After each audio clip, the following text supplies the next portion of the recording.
I don't intend to be anybody but Joe Biden. That's who I am. Okay, Brandon. Why is the price of agricultural products, when I go to the store, why is it higher? Brandon! Guess what? They're closed those plants because they have COVID. Hey, Brandon! How dumb do you think I am? By the way, everybody internationally uses Build Back Better now. When I used the phrase initially, people looked at me like, Build Back Better. I will chain you to a pipe in a crawl space! This bill, probably starting within the next 2 to 3 months, as we get things, shovels in ground. I will downsize your face with a shovel! I'm going to get in real trouble. Brandon, nice job.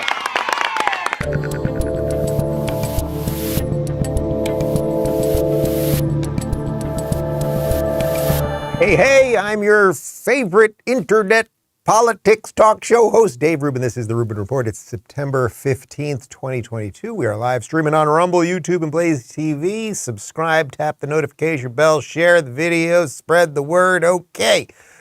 We have a Rubin Report Locals community Q&A for you today, but I wanted to do two things up top. We usually do one thing up top on Thursdays when we're doing the Q&A so that I can get right to it, and the questions are a great mix of personal and political and cultural and everything else today, as always.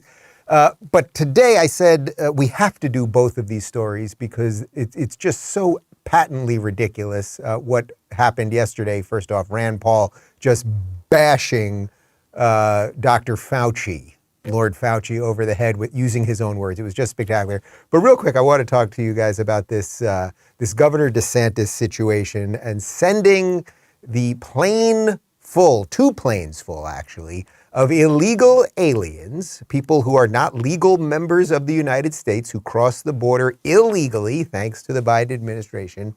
Well, Governor DeSantis is sending them, as he promised to do. He's sending them to Martha's Vineyard. Here's a little video from Fox. 2 planes full of illegal migrants just landed on Martha's Vineyard. Apparently, they were sent there by Florida Governor Ron DeSantis. Fox News Digital got this video showing the migrants landing on the ritzy island where President Obama has a summer home, and the Clintons hold their ritzy fundraisers there, and it's where Bill Gates takes his vacations. I wonder how they'll greet their new neighbors. Okay, so this is just so perfect because first off, DeSantis said he was going to do it and he did it. That's number one. He is a man of his word. Number two, people are very, very angry at DeSantis and they're very angry at the governor of Texas, Abbott, and a couple other governors, like in Arizona, who are doing similar things with buses. This one was very dramatic because it was 2 planes. But they're very angry at them. They're exacerbating the situation. They're sending people to D.C. The same people who want D.C. to be a sanctuary city and no person's illegal and blah, blah, blah. Then they start showing up to Martha's Vineyard, and the libs, the lefties, the media people, they're all crumbling. They are all crumbling and freaking out and crying right now because they're going to Martha's Vineyard. Martha's Vineyard, I've never been there. It's one of the most exclusive places in the entire United States. We've got Barack Obama's home. I think we have a picture of that. That's Barack Obama's mansion. He got that after being president. Being president only pays you about $200,000 a year, I think. But somehow he, 400? Is it 400? I thought it was 200. I guess they're giving a little more, but I'm pretty sure on a $400,000 a year salary, you shouldn't be able to afford that. That thing, it's a $12 million house, 8,200 square feet. We understand that his daughters, who are 24 and 21, don't live there anymore. So he's got plenty of room there. So you'd think now that evil Ron DeSantis has sent the refugees there, you'd think that Obama, maybe he could put up a couple tents outside, maybe give somebody a guest room or something. So let's just see if the rhetoric matches the action with the Democrats. So it's just a great move by DeSantis, and I just wanted to hit it up top. And of course, CNN literally this morning compared this to the Holocaust, as always. I mean, these people are just liars and buffoons. And just remember, whether you think it's a political ploy or not, or it's a little bit of a stunt or anything else, no state has to keep any illegal person in that state. It is the job of the federal government. It is one of their few jobs to protect the border. If they will not do that, well then congrats, blue states. It's your governors that are going to bring these people in and create sanctuary cities and everything else. So I'm very proud today to be a Floridian. Let me talk to you about Genucel real quick, and then we'll get into this Rand Paul, Dr. Fauci thing, which was just nuts yesterday. I've been using Genucel for quite a while now, and it makes me feel and look so good during the show each morning. Can you tell I'm glowing? I've told you a lot about Genucel, my absolute favorite luxury skincare. Well, ladies and gentlemen, how does $25 for Genucel sound? Genucel is celebrating the rollout of their personal shopper concierge service by offering their bestsellers at $25 a piece. Not only is it a ridiculous discount, but you'll get a personal shopper you can reach out to via text, cell phone, or email from the convenience of your couch. No login and no passwords. Here's Teresa from Orland Park, Illinois. Genucel definitely makes me more confident. I've been using it for a while now, and it does help with my crow's feet. It tightens the skin, making wrinkles a lot less noticeable. I have to hide it from my husband because he likes it too. She should just buy one for her husband. $25 for the most effective skincare in the world to take care of all your skincare needs. And with its immediate effects, guaranteed results in as little as 12 hours or your money back. Go to Genucel.com/Dave right now. That's GENUCEL.com/Dave. Every most popular package is automatically upgraded to free shipping. Genucel.com/Dave. That's Genucel.com/Dave. And now back to me. Okay, so yesterday we had another one of these Senate hearings where they're trying to figure out what went wrong with COVID. And mostly it's a lot of blathering and nonsense, and nothing ever comes of any of this stuff. But I have shown you over the course of the last year a couple times when Rand Paul in particular, he is particularly good at this. Ted Cruz is also excellent at it. But Rand Paul, who of course is a doctor, he is an ophthalmologist, he has often taken Dr. Fauci down a notch or two. So they got into a big skirmish. The first part was about natural immunity, and Fauci was not ready because Rand Paul, he brought the receipts. But she's had the flu for 14 days. Should she get a flu shot? Well, no. If she got the flu for 14 days, she's as protected as anybody can be, because the best vaccination is to get infected yourself. This is an ongoing question, and, we've had ever-evolving opinions from you, Dr. Fauci. Currently, antibody surveys show that 80% of children, approximately 80% of children, have had COVID. And yet there are no guidelines coming from you or anybody in the government to take into account their naturally acquired immunity. One of the things that we also know after looking at this for 2 to 3 years is that the mortality from COVID is very similar, if not less, than influenza. So when we look at this, we wonder, why you seem to really embrace basic immunology back in 2004 and why you seem to reject it now. Well, I don't reject basic immunology, Senator. Reuters fact check looked at that and said Fauci's 2004 comments do not contradict his pandemic stance. Actually, words don't lie. If you look at the words behind me, we can go over them a little bit at a time. She doesn't need it because the most potent vaccination is getting infected yourself. You're trying to tell us that kids need a third or a fourth vaccine. Are you including the variability or the variable of previous infection in the studies? No, you're not. Because when you have approved vaccines in recent times, and the committees that have approved it for children don't report anything on hospitalization or death or transmission. They only report that if you give them the jab, they'll make antibodies. And you can give kids hundreds of jabs and they'll make antibodies every time, but that does not prove efficacy. Okay. So what you're doing is denying the very fundamental premise of immunology that previous infection does provide some sort of immunity. It's not in any of your studies. Almost none of your studies from the CDC or from the government have the variable of whether or not you've been previously infected. Okay, so I know that was a bit long, but I hope you understood why we played you the full thing, and we have one more clip for you. Rand Paul knows what he's talking about, but it's not just that he knows what he's talking about. He's using Fauci's own words against him. And then, of course, Fauci, but Reuters fact-checked it. And he's like, dude, this is exactly what you said back in 2004, that previous infection creates the best line of defense, right? Like, that's it. We all know it, and it has nothing to do with any of the policies that Fauci put forth, right? They weren't saying, okay, you don't have to get the shot so you can go back to school if you've been infected. They were never saying any of that. So he just nailed him to the wall. It's just absolutely perfect. Fauci should be ashamed to be seen in public at this point. And what's really interesting is now the second part here, because they continue a little bit more on this, but now Rand Paul really gets to the heart of this, which is why were they pushing these vaccines on everybody? What kind of connections do the people at NIH and CDC and Fauci himself and perhaps the media people, what kind of connections are there with the pharmaceutical corporations who sponsor all the news shows, as we've shown you, and who are making crazy profits by endlessly injecting children with experimental vaccines that aren't quite vaccines, that you can now get everybody doing every year, whether they've had COVID or not. Do you think there might be a little corruption here? You decry, and people decry vaccine hesitancy. It's coming from the gobbledygook that you give us. You're not paying attention to the science. The very basic science is that previous infection provides a level of immunity. If you ignore that in your studies, if you don't present that in your committees, you're not being truthful or honest with us.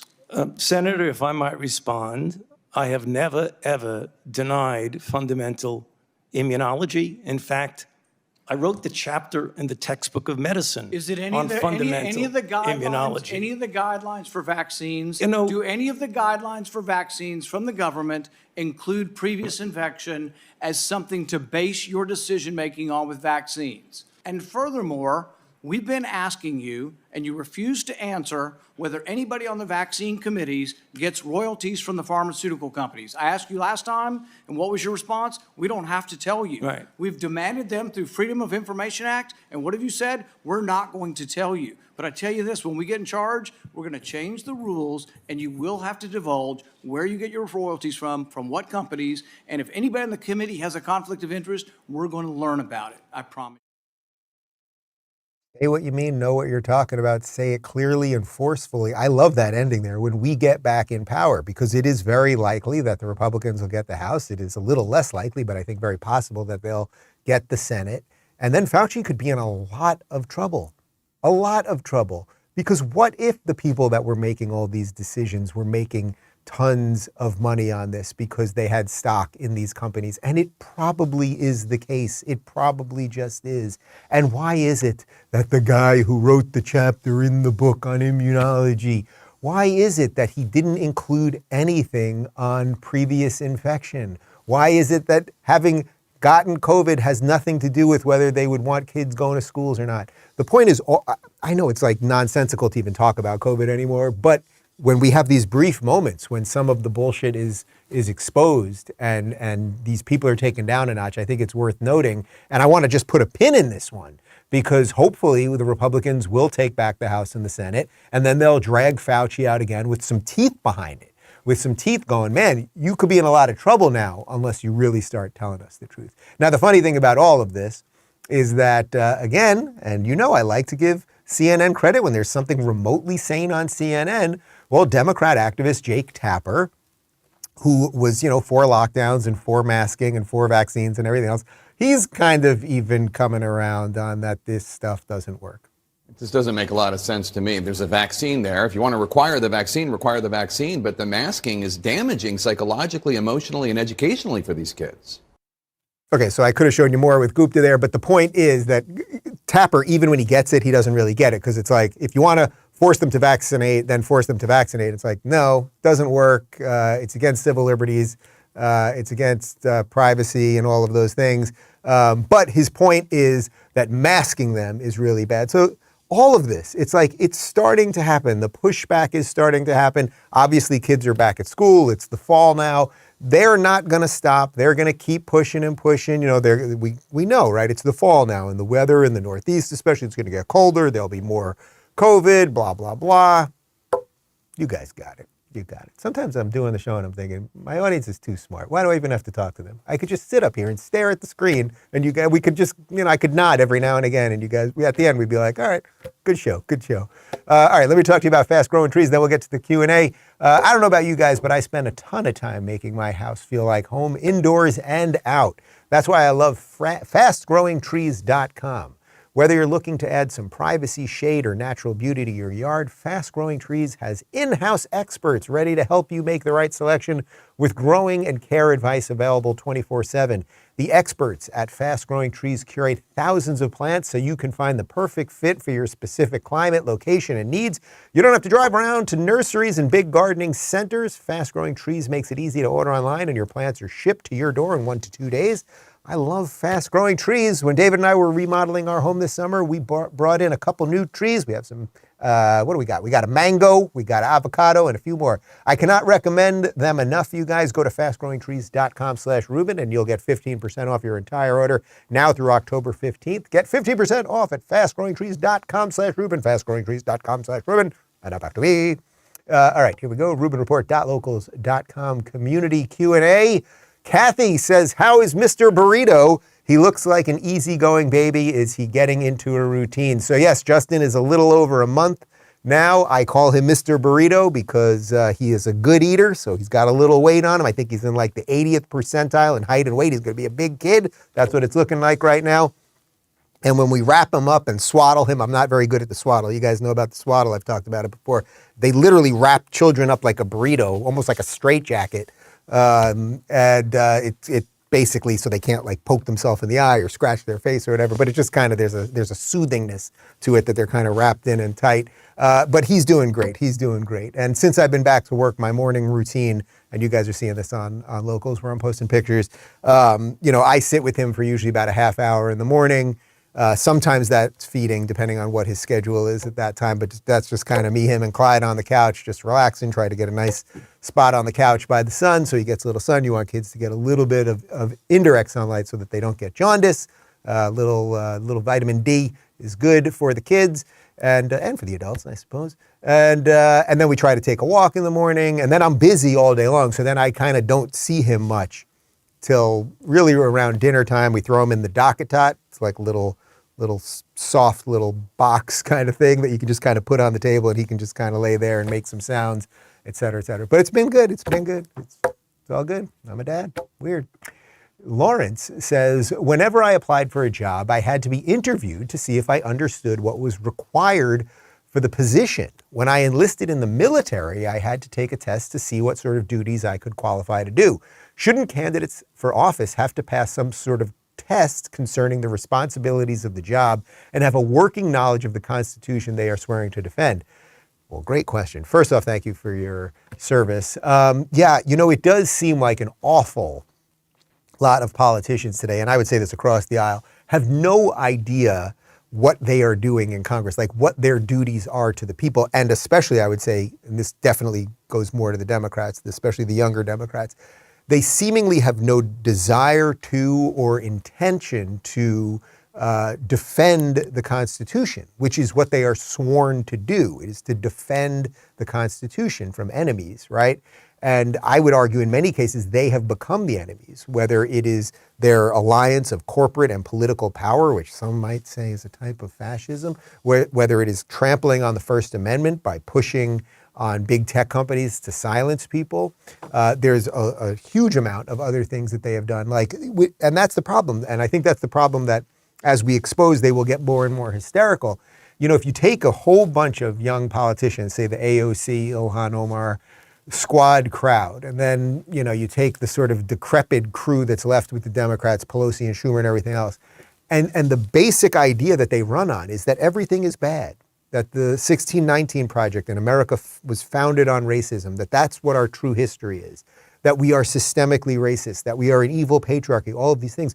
Well, then why would you defend the Constitution of the United States? So I don't think AOC has any intention of defending the Constitution of the United States. As a matter of fact, in that ridiculously silly puff piece that GQ did on her last week, she basically said one of the reasons she might not run for president is because she wouldn't have unlimited power, right? She would have checks and balances. And it's like, that tells you an awful lot about these people, that they want power more than anything else. So yes, should there be a basic test? Wouldn't that be something if they just had like a one-page test for anyone that got voted into Congress or the Senate? And it could be basic stuff. I'm talking multiple choice, Scantron, old school, number 2 pencil, like just basic civics. How many branches of government? How many senators are there? What is federalism? Like some basic stuff. I would bet probably about 60% of them would fail, maybe even more. Harry says, if the progressive old Dave appeared today, what would he think of the modern left's ideas? Would he try to defend them, or would he be shocked and horrified by what his party has become? I mean, I can only answer that as New Dave, and New Dave's a little better than Old Dave, which is that I saw the light. Like Old Dave, credit to Old Dave. He was a little misguided at first, but he came around. Like Old Dave saw it. I think, honestly, I don't think it would surprise me how crazy it's gotten. Like that's what I was worried about. I felt that there was nothing stopping any of it, that there was a cultish attitude with it, and that reality didn't matter, and none of this would surprise me. So, if you go back even to, we talked about it a week or two ago, you go back to my first interview with Jordan Peterson from 2016, and he's talking about this law, Bill C-16 in Canada, and they're going to potentially jail or fine people based on gender pronouns. And like there was a little bit of me, even though I was still in my wake up process, that was actually before the Why I Left the Left video. So I still considered myself on the left. There was a little bit of me that was like, no, this is a little nuts. Like they wouldn't do this in Western societies. But there was another part of me, and I think this was the driving part, which is why I was so outspoken all the years, which was nothing's going to stop these people.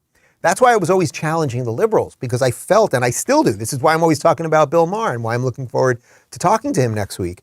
It's like there was a challenge to the good liberals. And believe it or not, even though I know most of you guys are conservative or libertarian or whatever, like there are good liberals and there were good liberals, and JFK was a liberal, right? And,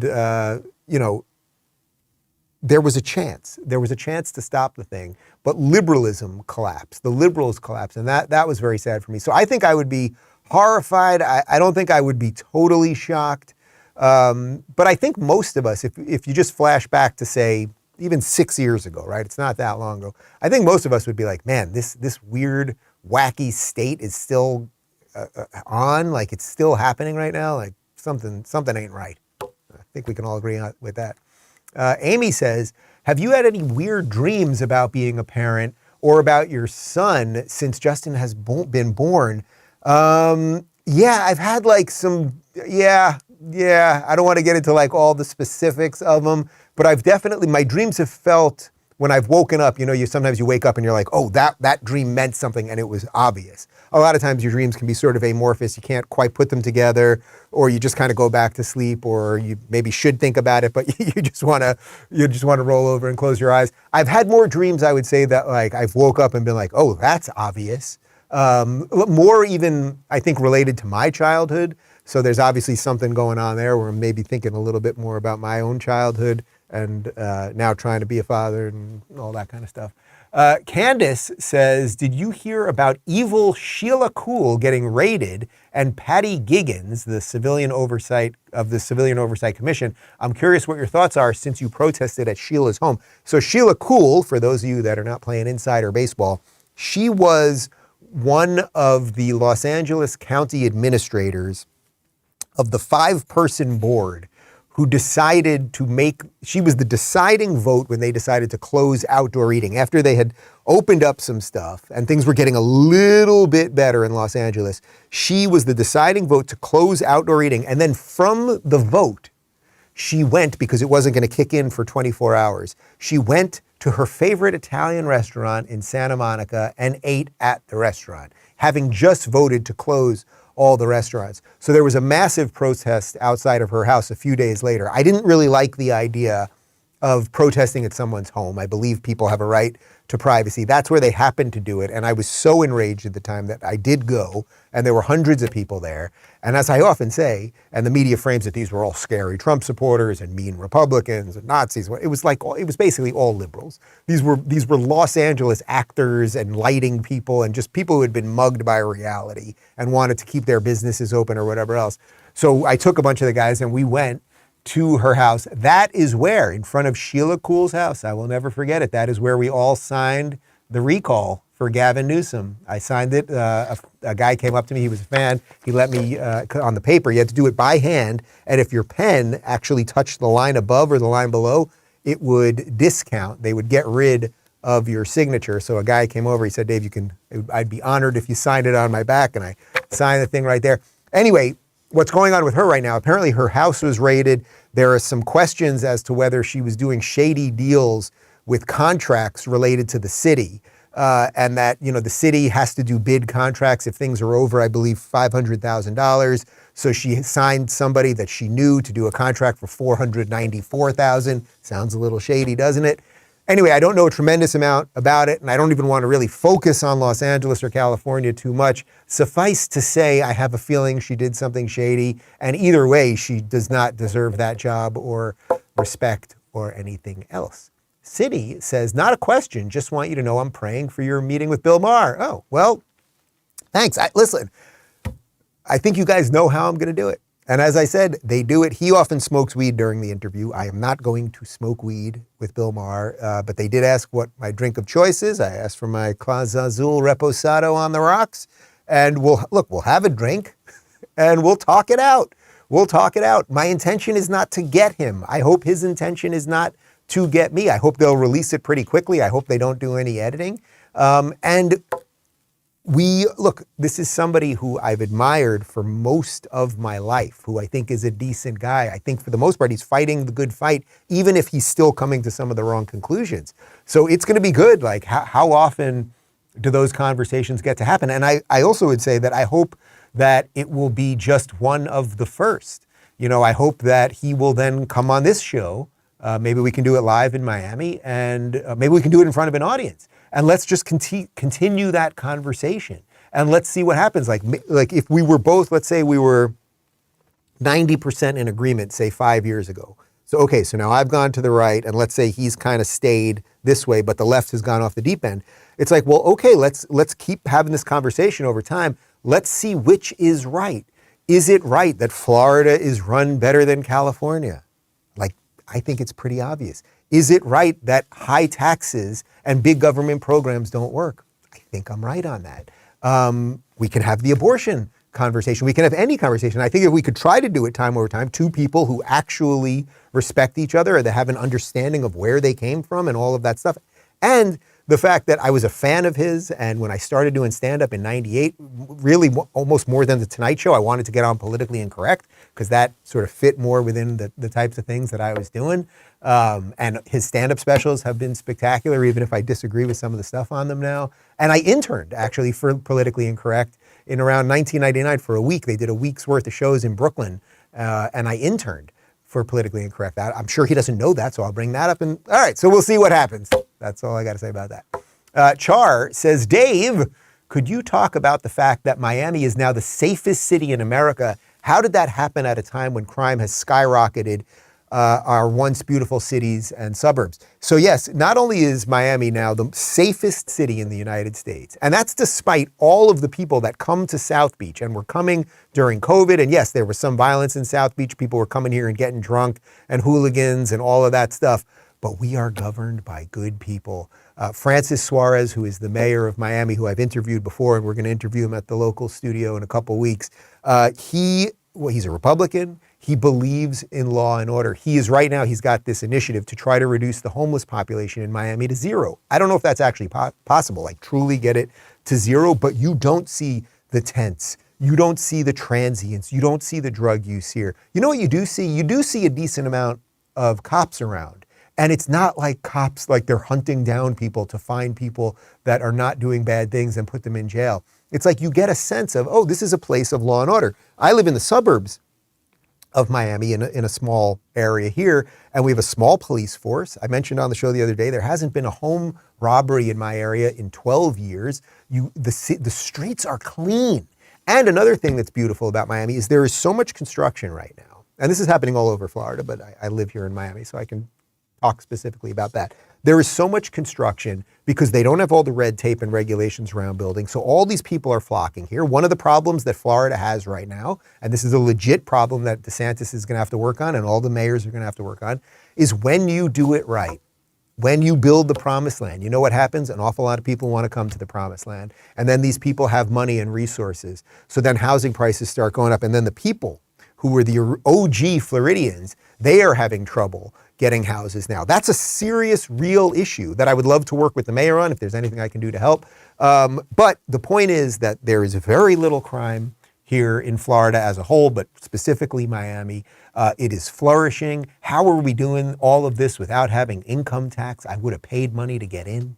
You know, it's like, you know what? It's if you bring in good people with the right ideas.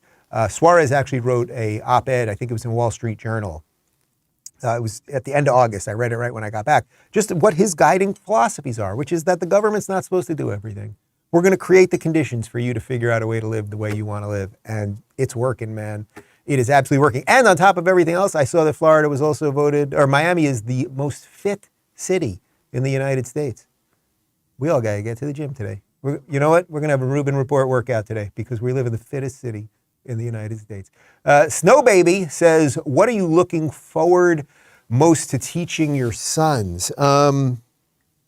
You know, I've been thinking about this a little bit, sort of in the context of the show. Like when I sit there with Justin, it's like when you bring a child into this world, like that is a blank canvas. You know, like when he's just sitting there and he's kind of looking at you and he's looking around and he's still not like fully locking eyes yet, but like he's just kind of looking at the world. They say they see more shapes yet. It's unclear whether babies immediately see colors. So we do a lot of high contrast images with them. And we've just started giving him, like putting a mirror in front of him so he can see his reflection a little bit.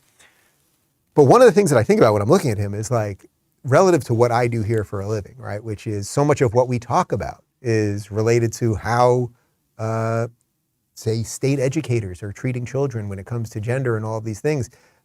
Whether, you know, I try to get the right ideas across to you guys. Like now I have a deeper responsibility to this kid. Right? We have a deeper responsibility to Justin and his brother who's on the way. It's like, I want these kids to know that there is something in the world that is true, that there is right and wrong, that reality exists and all of those things. And how will I make sure that all of the bad ideas that I'm constantly fighting on this show don't infect him? I don't know. It's going to be difficult. It'll be a little bit easier because we'll hopefully have the means to have him in the right school or be homeschooled.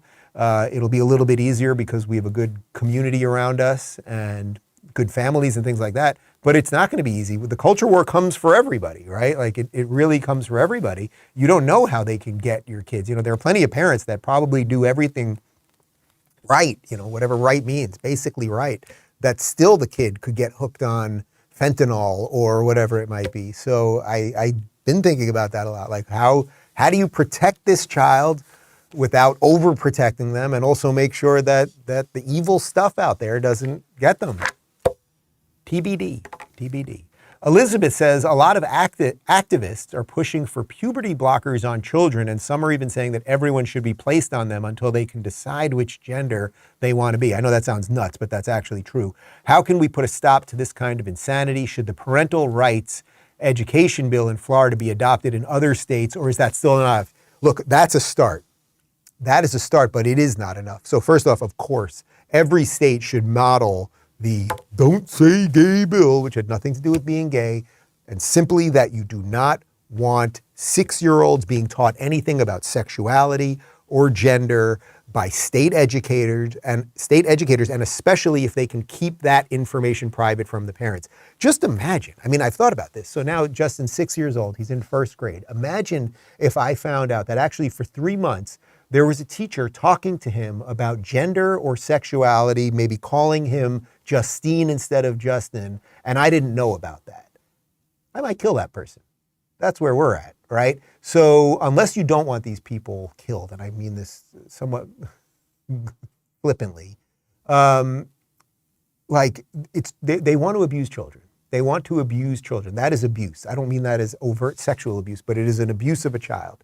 And you can start by doing some of the stuff legislatively, but really what you need to do is everyone needs to understand these issues clearly and not let their kids be part of this. If this is happening at a school, if it's happening wherever it might be happening, if it's happening at a church or a synagogue or in the basketball league or any of the nonsense, you must be willing to stand up and tell your kids what is true and not put them in danger from these things, because this absolutely is danger. What do you think the world is going to be like when we're being run? Right now we're being run by a bunch of geriatric lunatics who are just trying to hold on to something they should have given away a long time ago or never had a right to hold for so long. What do you think is going to happen when the, say, millennial generation, or even below the millennial, the Zoomers, or even below that, when the 8-year-old of today, when they're in charge and they think back to being jabbed with things that we find out they shouldn't have been jabbed with, and they think back to being put in front of TikTok to be brainwashed with gender nonsense and abused by their teachers, and now they're in charge. You think they might be a little pissed off at the old people? I think so. I think so. Joe says, aside from your own, which books do you recommend everyone read if they want to get a better understanding of current affairs and how we got here? You know, one book I absolutely recommend, I've read it at least 3 times, and it is an incredible framing of America and the right ideas and why this thing is precious and an experiment and we better not give it up. It's Still the Best Hope by Dennis Prager. Dennis has a new book coming out, right? In a couple of weeks. I think we're going to have Dennis on, in a couple of weeks to promote his new book. But that's, what year was that? Still the Best Hope. Can we get a year on that? I think it's probably about 10 years ago or so. Maybe even more, actually. Let's check on that. But it's just a great, Dennis has a way not only of speaking, but of writing, where he can get complex ideas out in a very, very clean, mature way. And I just love the title, Still the Best Hope. And that's what I'm always talking about here. We still got hope. That was pretty good. I said about a decade ago, 10 years, 2013, pretty good. So I would start with that if you haven't read it, and then go from there. Lady Broad says, is Rumble stock available to purchase? So I don't know, because I'm obviously, I'm consulting with Rumble. I don't know exactly what I'm allowed to say or not allowed to say or anything else, but it is public knowledge that Rumble, through a SPAC, which is a special purchase acquisition company, known as, it's listed in NASDAQ right now as CFVI. As of tomorrow, this is public, it will be listed as RUM, R-U-M, pretty cool, RUM. We'll have some mojitos, and it will be Rumble. So I'm not giving you any advice. I'm not here to give anyone financial advice, certainly. I obviously believe in the company. I love the idea that free speech, in essence, will be going public. That is pretty great. And I'm going to New York City next week, so more on that soon. So cool stuff is happening, but don't take that as any sort of financial advice whatsoever. You know, talk to your financial advisor, I guess.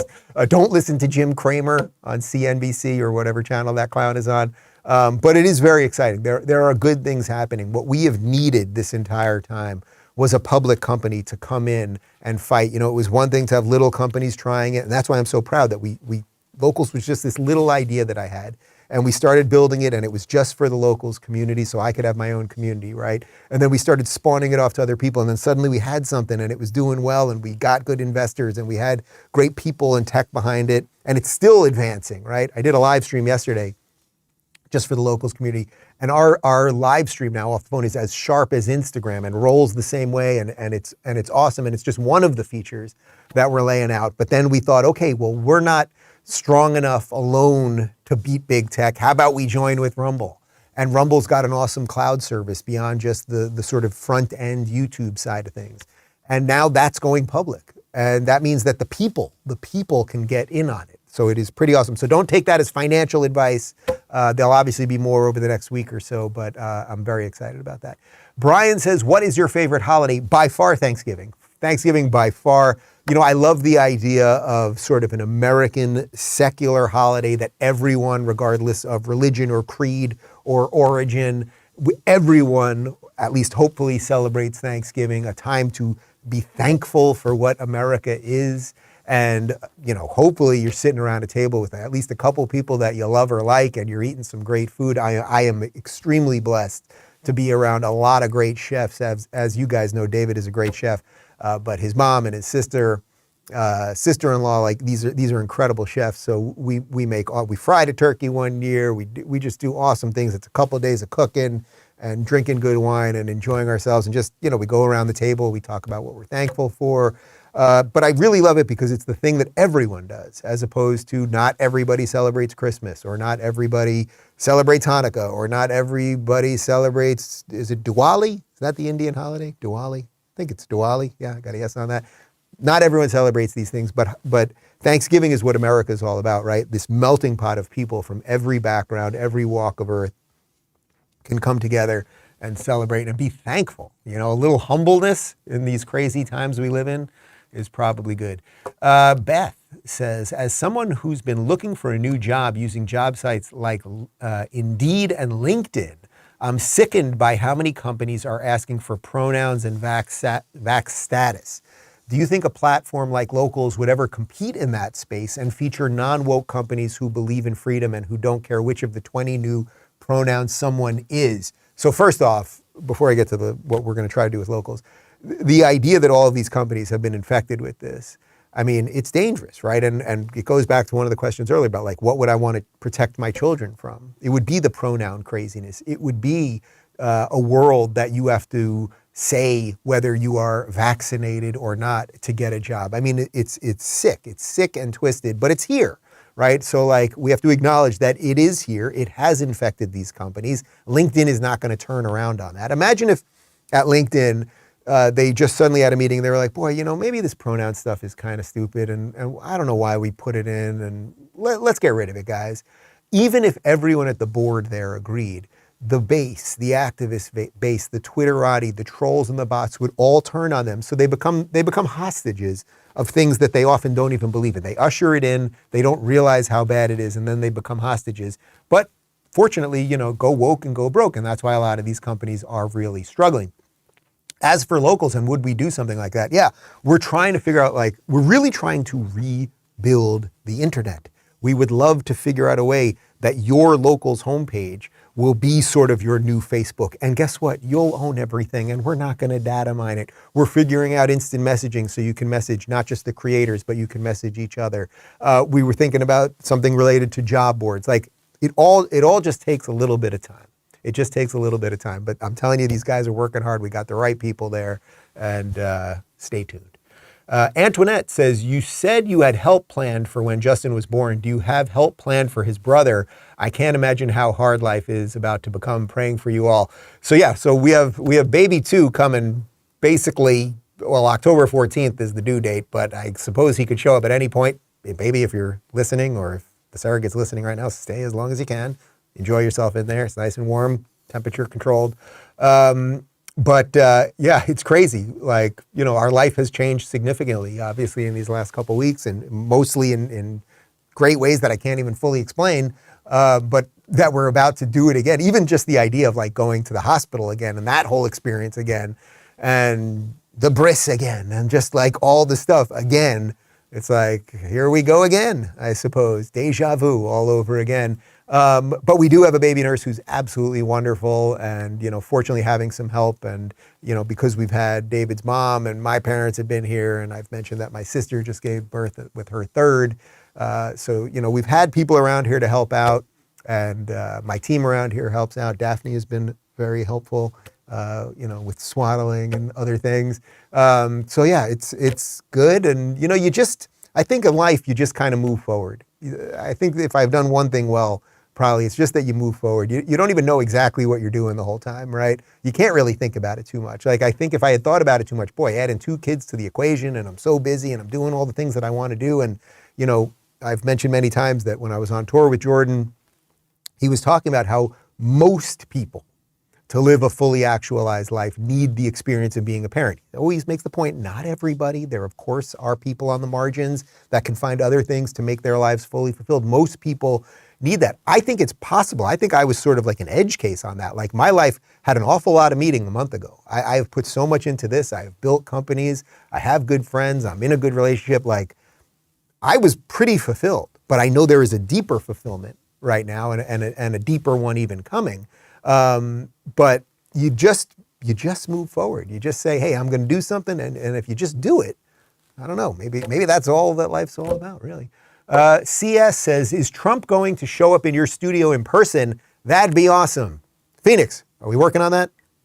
I got a thumbs up. We are working on getting Donald J. Trump to the Locals office in Miami. He doesn't do a lot of like, I'll come to you kind of things. This is more of a you gonna come to me kind of thing. So I guess we could try to get over there. Look, obviously there's a lot of energy. There's always a lot of energy around Trump.